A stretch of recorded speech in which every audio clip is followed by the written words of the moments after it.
Thank you all for coming out. Again, it's a stormy day, but we are so pleased on behalf of Arts Empowering Life. This is our third lecture that we have done in our series that will be happening every month. It is the first one that we've done where the artist and the audience are all in the same room. So we're thrilled. That's Jared Wallis sort of unlocking the mysteries to the wonderful instrument called the trumpet that was in the Baroque era. I studied one semester on Baroque trumpet.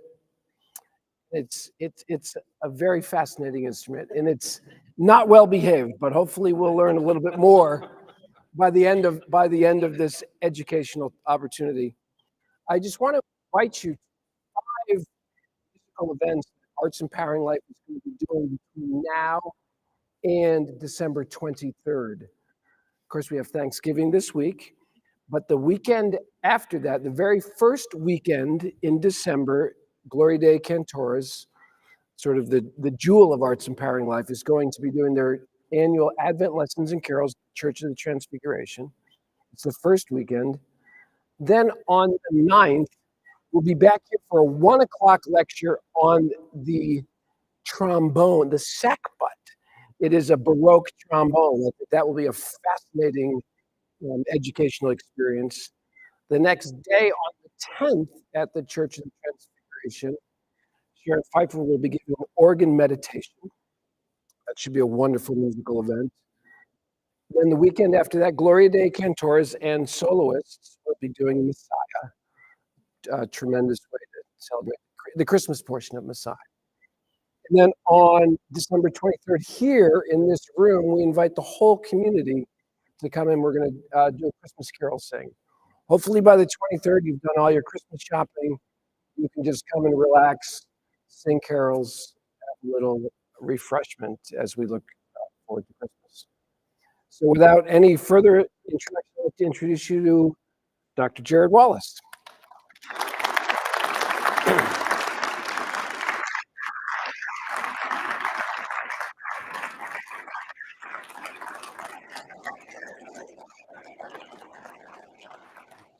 Good afternoon. Thank you all for coming, and thank you to Dr. Paul Tingley for that wonderful introduction.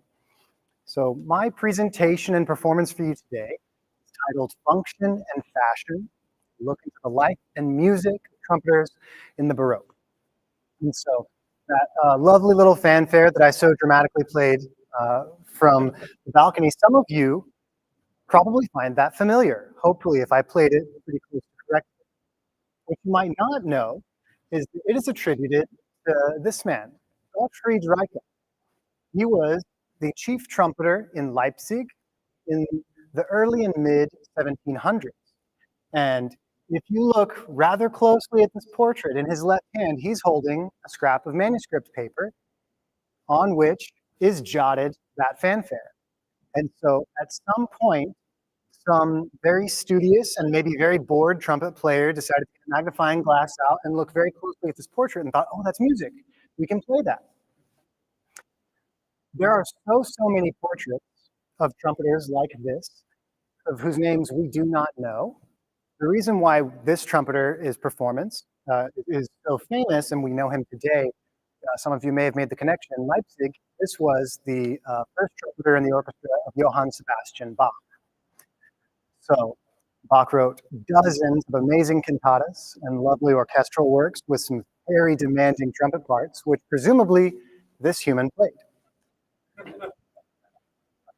So let's play a little bit more music. One of the great laments of trumpet players at large is that we do not have a solo piece written by Wolfgang Amadeus Mozart.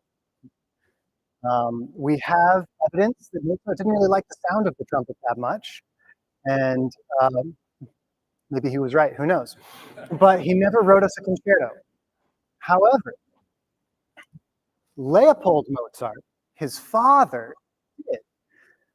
Leopold Mozart he had a middle-class career as a violinist and composer, and is most well known for his teaching. He wrote a book, a treatise on how to play the violin, and obviously taught his children in their early years of music. So why this one has kind of endured to this day. So please enjoy Leopold Mozart's Concerto for Trumpet.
So about this time, I will take the opportunity to talk for an extended period, as this instrument can be somewhat demanding to play.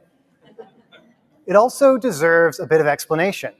For those of you who are not hip to how the Baroque trumpet works, which I expect is most of the population, what's going on, right?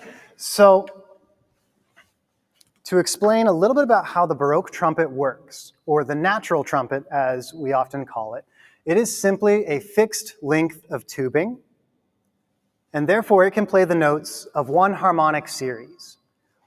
Whenever we vibrate our lips into the mouthpiece, because of the fixed length that this one is measured somewhere around like 254 centimeters, I believe, I can play a concert D and other notes on that harmonic series.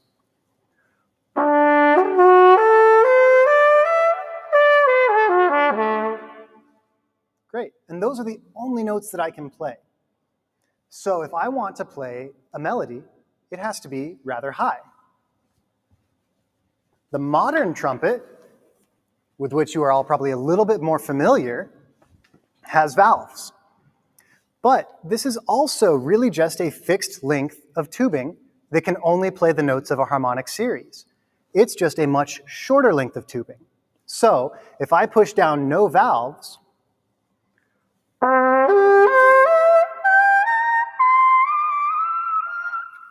and play high enough, I can get a scale. But because these valves, when we push them down, they activate different lengths of tubing that we've attached to the instrument, we can play all of the notes of our modern scale in Western art music.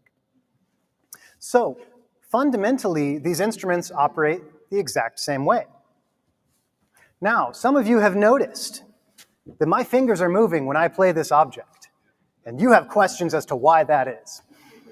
So on the harmonic series, not every pitch is perfectly in tune with our idea of where they should go. If I were to play these notes just on this instrument, there are certain notes that sound not great. So I'll demonstrate poorly.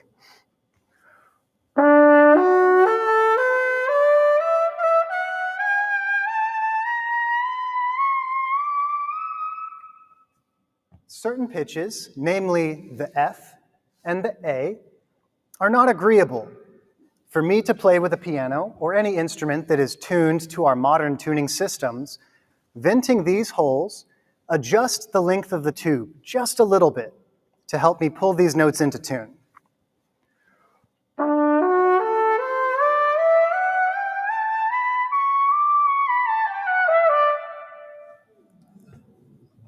Nicer. Yeah. I like it better too. It's easier too. All right. So we are kind of doing a little tour, a little sampling of music from all over Europe and going back in time as we go in reverse chronological order. So those first few pieces were from the region that would become Germany. And this is where we get what we colloquially refer to as the German High Baroque. These pieces were written toward the end of the Baroque era and therefore feature some of the most demanding techniques, the most advanced musicality, and yes, the highest notes.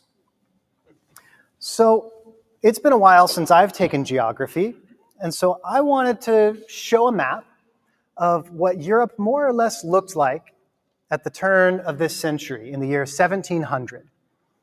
So in the south, we have the region that would become Italy, this group of city-states that we recognize as cities in Italy now.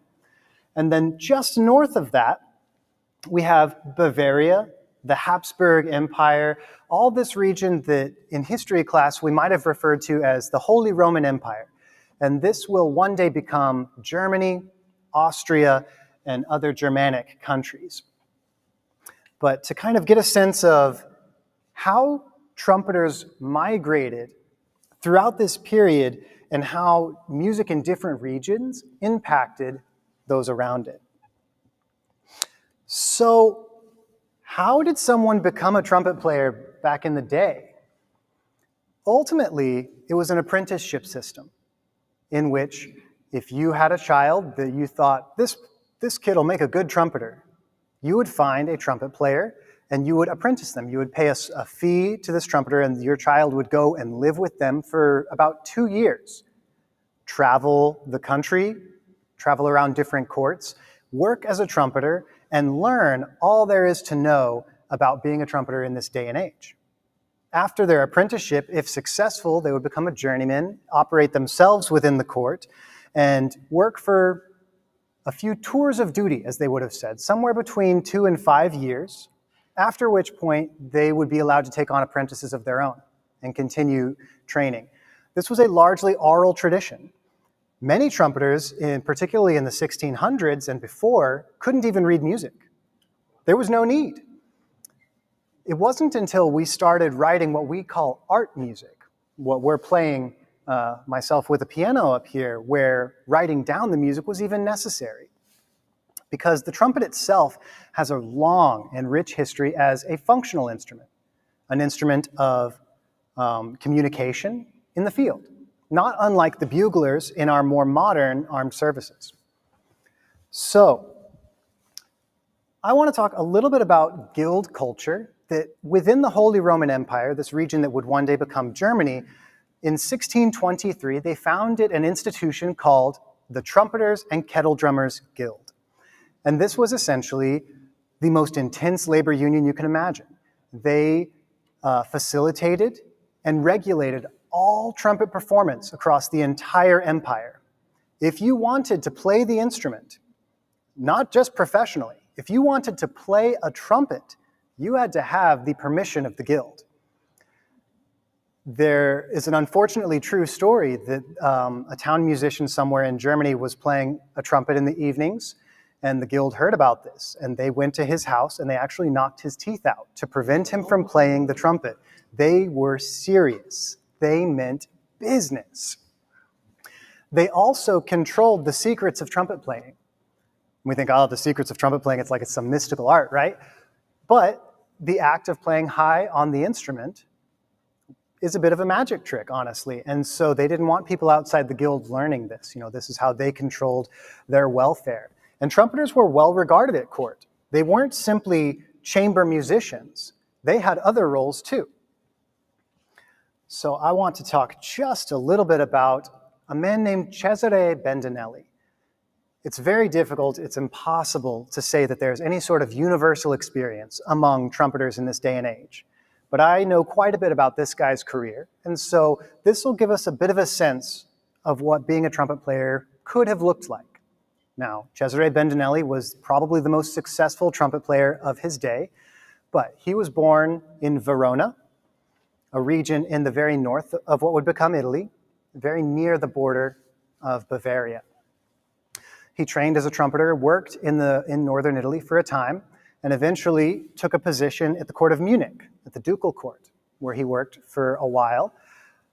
Eventually, he became the chief trumpeter at this court, and this came with certain privileges. He remember, trumpet players were also a method of communication. That if you had your hunting party in the field and there was another one nearby, another noble or royal, your trumpet players would announce your presence. The trumpet is the instrument of nobility, the instrument of royalty, and so there were signal calls that were recognized throughout the empire. Your trumpet player was your first line of diplomacy. And oftentimes they would be messengers themselves. You would send them into friendly or enemy camp. And once a very trusted trumpet player had a great deal of success with this, they would even travel around other courts, become friends with them, perhaps even work in that court for a time in some way. And Cesare Bendinelli was one of the foremost diplomats for the court of Munich. So much so that after, I believe, somewhere around 20 years of working at the court, he asked and was given 2 years off of his duties to create a manuscript containing a written tablature of all the music that they played at that court. And this manuscript, his 1614 Tutta l'arte della trombetta, is the earliest written manuscript of trumpet music that we have today. It is the reason why we know so much of what we know. So I'm going to attempt to play one of these functional signal calls for you. This is very different from the other music you're going to hear today.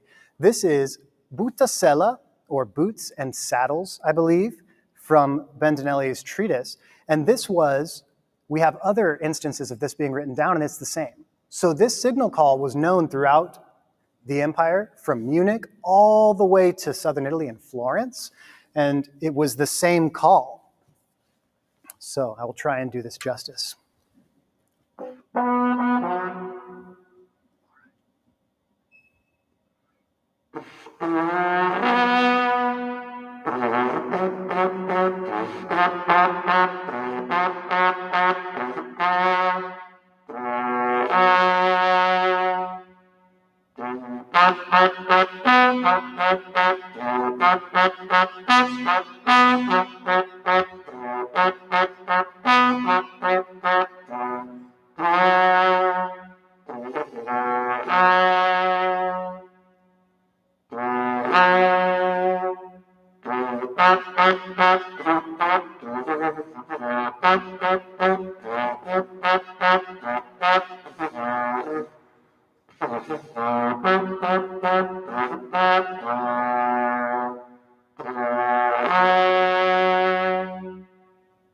And it goes on from there in a very similar fashion.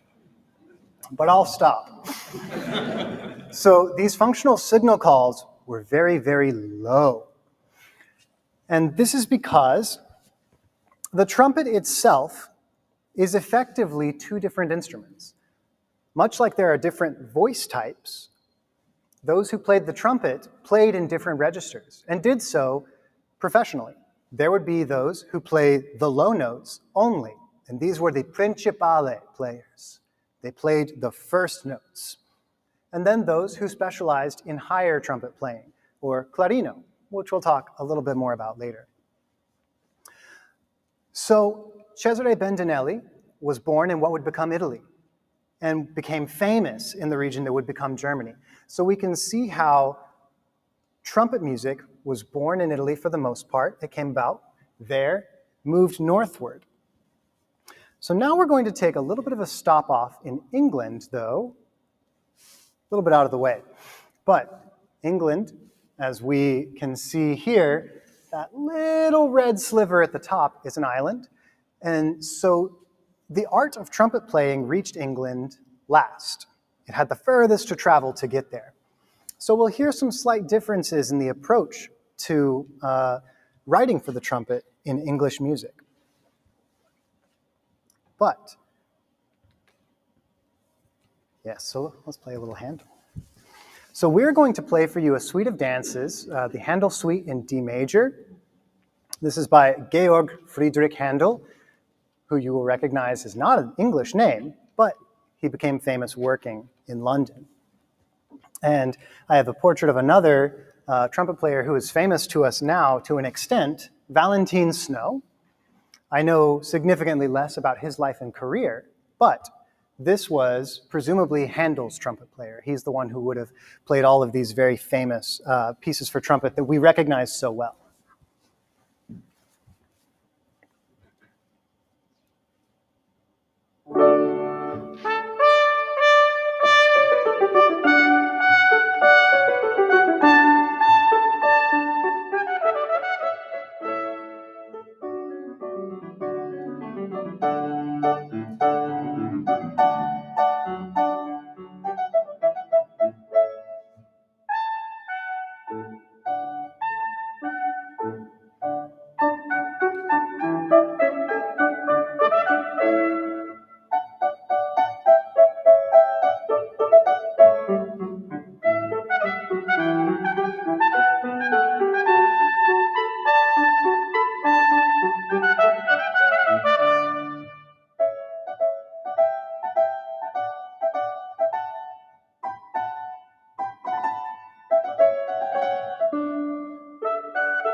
continue right along with a bit more English music, but I wanted to take a quick moment to compare two instruments. I have a few instruments up here. The one on the left is a surviving English trumpet from the 17th century, from the late 1600s. This was built in London. The one on the right is a surviving German trumpet, built in Nuremberg. There are slight differences in the instruments themselves that you may notice. And if you look very carefully, you can see the mouthpieces of these instruments, the little silver part or raw brass on the right, into which we play. They're slightly different as well. And this may have some impact on how the music was written for the trumpet in these different regions. You'll notice that in the English music, I don't play any very high notes. There are some middle high notes, but none of the crazy stuff that we heard in the Leopold Mozart. This is partially because of the instruments they built, but also because of the proximity to Italy. Italian trumpeters did not make it to England as often as they did into Germany, and this music did not really push the limits in the same way that German composers did. So I'll leave that up as we play Henry Purcell's Sonata for Trumpet and Strings, after I empty a bit of water from this instrument.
Okay, on to the term clarino.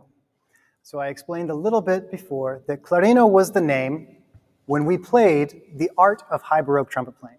In the upper register, this song-like quality that is very different from the functional signal call, communicative, caveman music, as my teacher so eloquently would put it.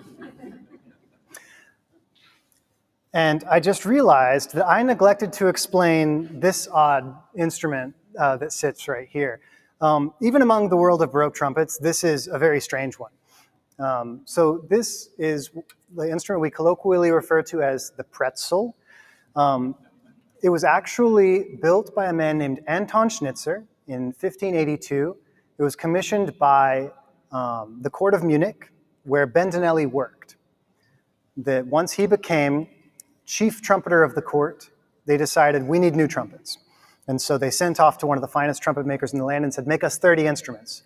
And I don't know if Anton Schnitzer took it upon himself to make the most high, labor-intensive, creative, odd instrument one could imagine, or if the Duke asked for it, or exactly how that shook out. But we wound up with this piece of playable art.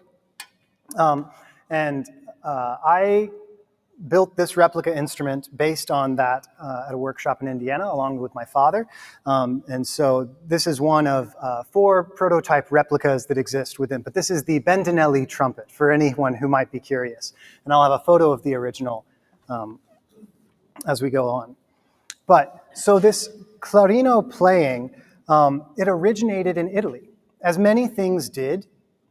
After the Renaissance, into the Baroque era, Italy was kind of the cradle of a lot of these burgeoning fine arts. It's where opera first came about. And this type of trumpet playing is in many ways closely related to the rise of opera and the rise of vocal styles and vocal pedagogy of the time. So we'll take a little trip to the south and play a little bit of Italian music. But before we do, I have to take my trumpet to IKEA and change many parts. Up until now, we've been playing all of our music in the key of D, which, if you recall, the trumpet can only play in one key at a time. Well, Italians wrote much of their music in the key of C. And to play in a different key, we have to change the length of the instrument entirely, which for those of us who play these modern adaptation horns with holes and everything, we have to change every little piece to make the proportions just right. And we'll tune that in a moment.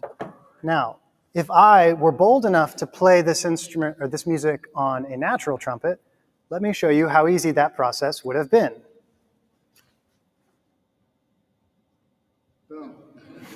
This little tube that we can put in and out changes the length of the instrument to play a totally different set of notes. And this is how natural instruments operated. Natural trumpets and natural horns throughout all of the Renaissance, maybe before, throughout the entire Baroque, and until roughly the year 1832, when valves and rotors really came about. So now that I have totally changed this instrument, can I get a C chord and see if we're close?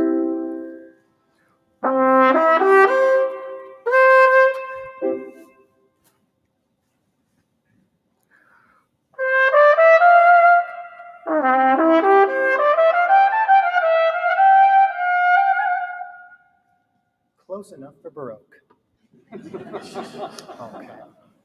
So, our next piece is a little bit earlier. It's from the 1600s, the mid 1600s, by a man named Giovanni Bonaventura Viviani. And he was writing this. He also spent some time working at a court in the Holy Roman Empire in Innsbruck, but he immigrated back to Italy in his later life, and he wrote this when he was living in Venice. The politics in southern Italy, or what would become Italy, were rather different than those within the Holy Roman Empire. They were a free city-state, I believe. And so their citizens and their economy, they were vastly different. And so the arts in that region came about more quickly in a way, and in creative ways that weren't necessarily seen elsewhere. So please enjoy Sonata Prima by Viviani.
And here for our last slide, I have a collection of instruments, some of which we've seen before, some of which we haven't. A little tour: the English trumpet that survives, the German trumpet, the original Bendinelli trumpet. In the bottom right, we have what we call the Reiche horn. If you recall all the way back to the beginning, Gottfried Reiche, in his portrait, was holding this instrument, a very tightly coiled trumpet. We have a close-up of a bell of a Renaissance trumpet. You'll notice that it is much more cone-like. It does not flare out with the bell so much as some of the later instruments. This was an earlier stage of development. And then at the far bottom left, we have two very early Egyptian trumpets that survived. These are ancient trumpets. And so they are literally just tubes, not forged at all. And they can only really play two notes, and they sound just terrible.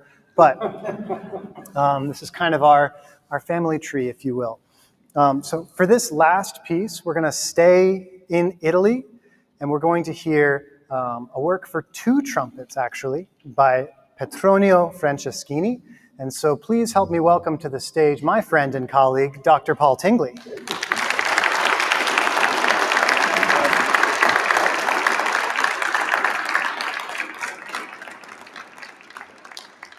So this last piece does something almost unique in the trumpet repertoire. Every piece that you've heard tonight has been in a major key, because the trumpet can only play in one key. And we have access to very few notes that would allow us to play in any sort of minor tonality.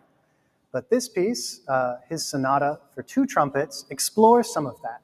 And so you will hear us playing in both the key of C major and G minor at times. Could I have one more C chord? I'm fine.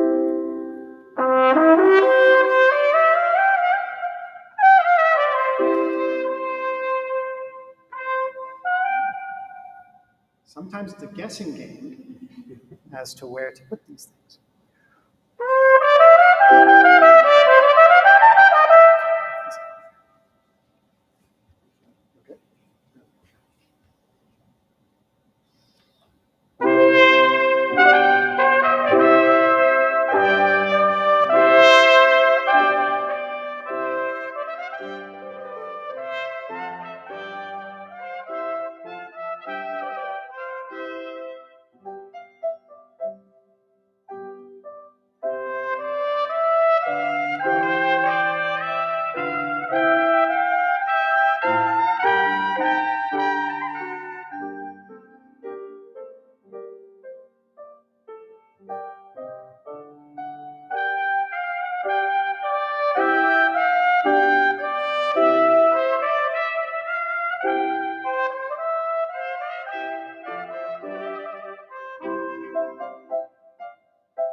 Again, thank you all for coming.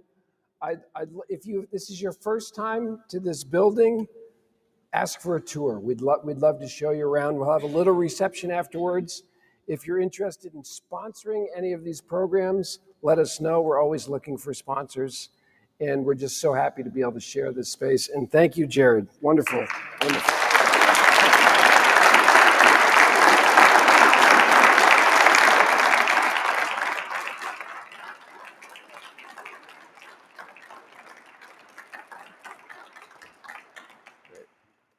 And I love this stuff, and so if you have any questions or want to chat about it, feel free to hang around a little bit, ask me some questions. It's pretty weird, and I'm pretty nerdy, so if you're curious, let's talk.